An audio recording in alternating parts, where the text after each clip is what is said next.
नमस्कार दोस्तों, आइए जानते हैं पश्चिम बंगाल के दिन भर की ताज़ा और बड़ी खबरें। वही आपने अभी तक वीडियो को लाइक और चैनल को सब्सक्राइब नहीं किया तो फटाफट से कर लीजिए। 22 नवंबर से राशन कार्ड और गैस सिलेंडर पर लागू होंगे 4 नए नियम। भारत सरकार ने 2025 में राशन कार्ड और गैस सिलेंडर से जुड़ी योजनाओं में बड़े सुधार किए हैं। 22 नवंबर से लागू होने वाले ये 4 नए नियम गरीब और मध्यम वर्ग के परिवारों को सीधा लाभ पहुंचाने और पारदर्शिता बढ़ाने के लिए है।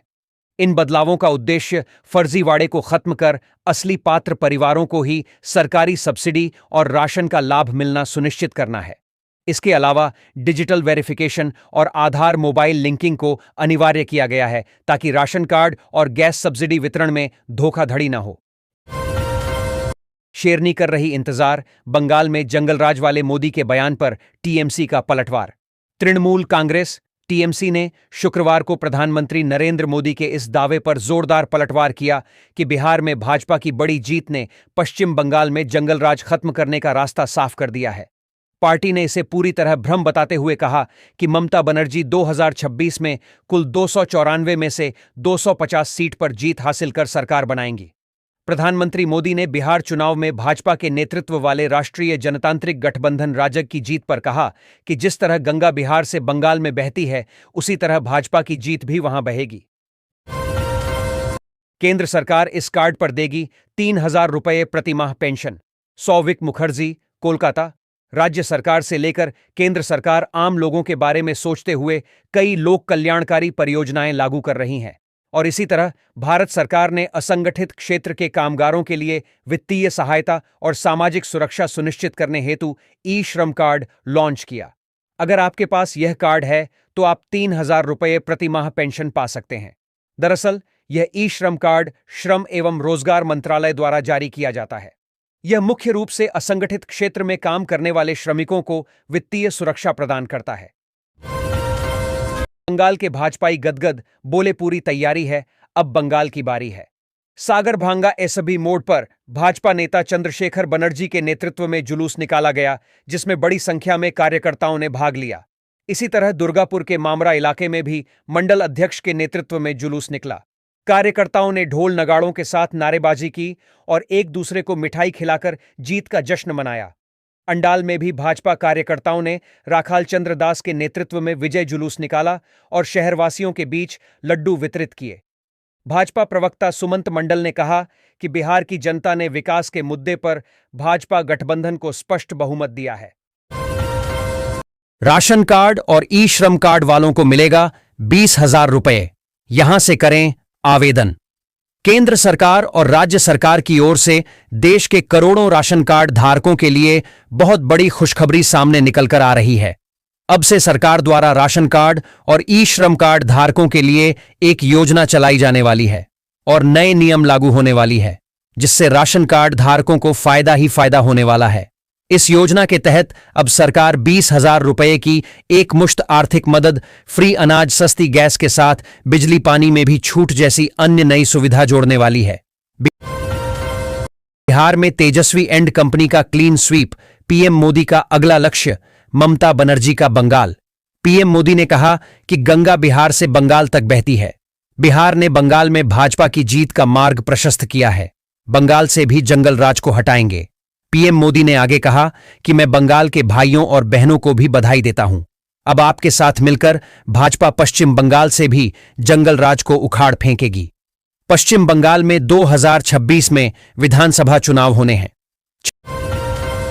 छात्रों को 48,000 रुपये की स्कॉलरशिप मिलना शुरू। 2025 में एससी, एसटी और ओबीसी वर्ग के छात्रों को सरकार व विभिन्न फाउंडेशन के माध्यम से 48,000 रुपये तक की छात्रवृत्ति दी जा रही है। यह राशि ट्यूशन फीस, परीक्षा शुल्क, पुस्तकें, स्टेशनरी, हॉस्टल खर्च आदि में उपयोगी होती है।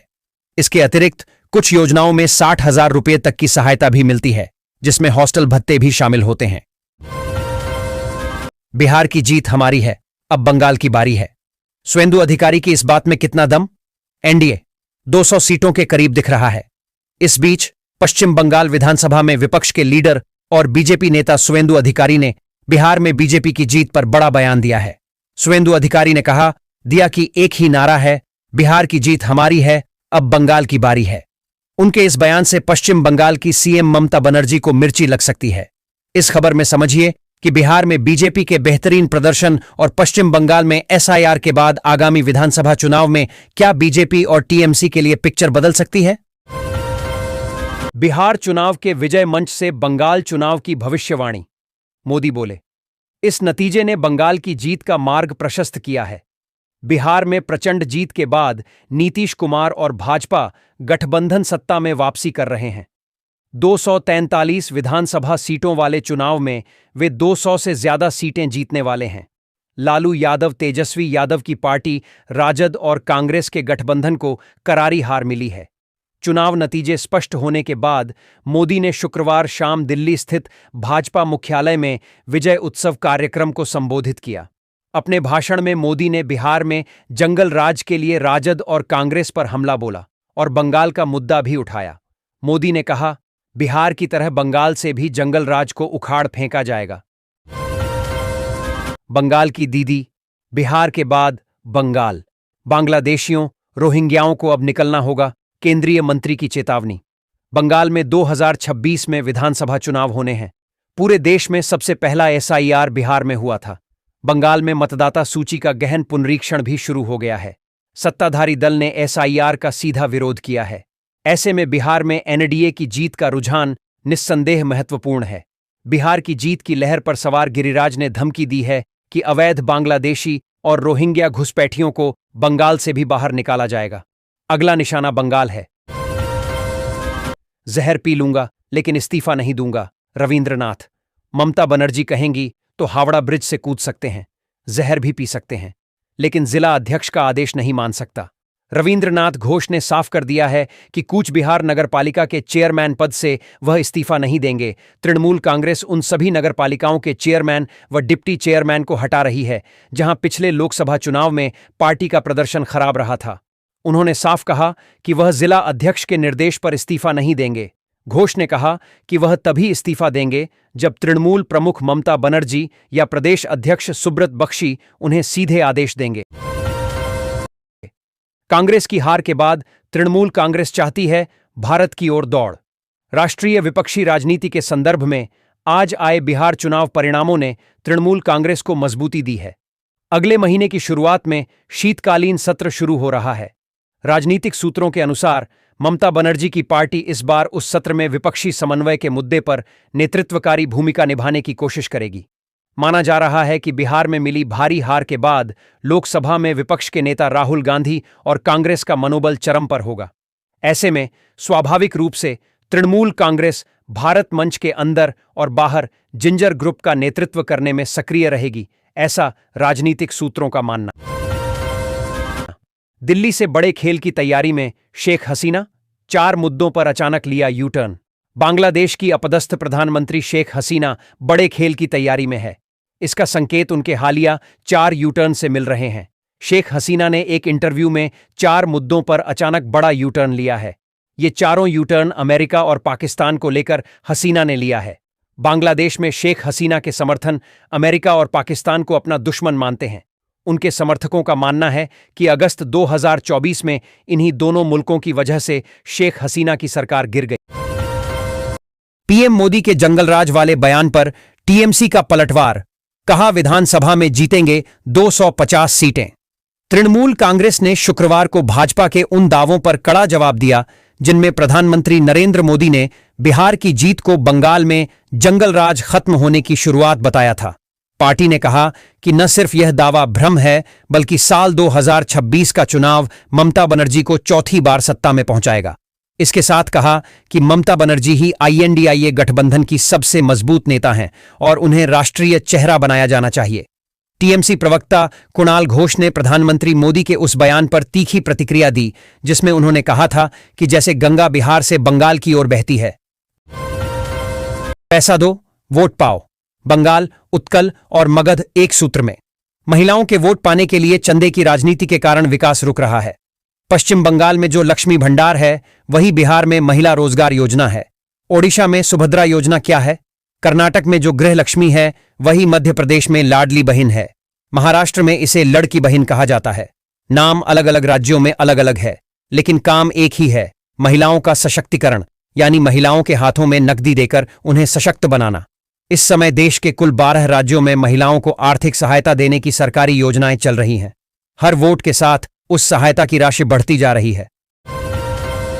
विद्यासागर सेतु पर रविवार को बंद रहेगी वाहनों की आवाजाही। आगामी रविवार को विद्यासागर सेतु, द्वितीय हुगली ब्रिज पर सभी प्रकार के वाहनों की आवाजाही पूरी तरह से बंद रहेगी। कोलकाता ट्रैफिक पुलिस ने गुरुवार को इसकी अग्रिम सूचना जारी की है। पुलिस के अनुसार 16 नवंबर रविवार को सुबह 5 बजे से रात 9 बजे तक पुल पर यातायात पूरी तरह प्रतिबंधित रहेगा। अधिकारियों ने बताया कि ब्रिज के शेष हिस्सों के स्वास्थ्य परीक्षण और मरम्मत कार्य के लिए यह कदम उठाया गया है। ब्रिज की सुरक्षा और स्थायित्व बनाए रखने के लिए नियमित रूप से रखरखाव कार्य किए जा रहे हैं। सुप्रीम कोर्ट से CAB को राहत। ईडन गार्डन्स विज्ञापन टैक्स विवाद में कोलकाता नगर निगम की याचिका खारिज। उच्चतम न्यायालय सुप्रीम कोर्ट ने शुक्रवार को कोलकाता नगर निगम की उस याचिका को खारिज कर दिया जिसमें ईडन गार्डन में आयोजित 1996 के क्रिकेट विश्व कप के विज्ञापन कर के रूप में क्रिकेट एसोसिएशन ऑफ बंगाल से 51,18,000 रुपए का दावा करने संबंधी डिमांड नोटिस को रद्द करने के आदेश को चुनौती दी गई थी। दिल्ली बम धमाकों के सिलसिले में उत्तरी दिनाजपुर से गिरफ्तार मेडिकल छात्र अल फलाह अपने पैतृक घर एक शादी समारोह में शामिल होने आया था। दिल्ली के लाल किले के पास हुए विस्फोट के सिलसिले में उत्तर दिनाजपुर के सूर्यपुर बाजार इलाके से एक मेडिकल छात्र को गिरफ्तार किया गया है। गिरफ्तार युवक की पहचान निसार आलम के रूप में हुई है। वह हरियाणा के अल फलाह विश्वविद्यालय का MBBS छात्र है। राष्ट्रीय जांच एजेंसी NIA की एक विशेष टीम ने शुक्रवार सुबह उसे सूर्यपुर बाजार इलाके से गिरफ्तार किया। 100 दिन का काम समय से पहले शुरू होने पर नई जटिलताएं पैदा हुईं। केंद्र ने बंगाल से एक और रिपोर्ट मांगी। 25 से ज्यादा ATR जमा किए जा चुके हैं और लगभग 6 करोड़ रुपए वसूल कर वापस कर दिए गए हैं और यह सब E-ट्रांसफर के जरिए किया गया है। उन्होंने कहा कि राज्य पर लगे आरोपों का जवाब देने में कोई दिक्कत नहीं होगी। हालांकि राज्य सरकार केंद्र के नए पत्र का जवाब देने से पहले कानूनी सलाह। कलकत्ता हाईकोर्ट ने साफ आदेश दिया था कि बंगाल के जॉब कार्ड धारकों के लिए तुरंत कार्य दिवस स्वीकृत किए जाएं और परियोजना में काम भी मुहैया कराया जाए। फैसला आने के एक हफ्ते बाद भी केंद्र सरकार की ओर से कोई हलचल नहीं दिख रही है। सोना इतना महंगा होने के बाद भी आधार कार्ड पर 1 तोला सोना फ्री, लेकिन परिवार में कोई सरकारी नौकरी वाला नहीं होना चाहिए, तभी आप इसका लाभ उठा पाएंगे। प्रधानमंत्री नरेंद्र मोदी का ऐलान।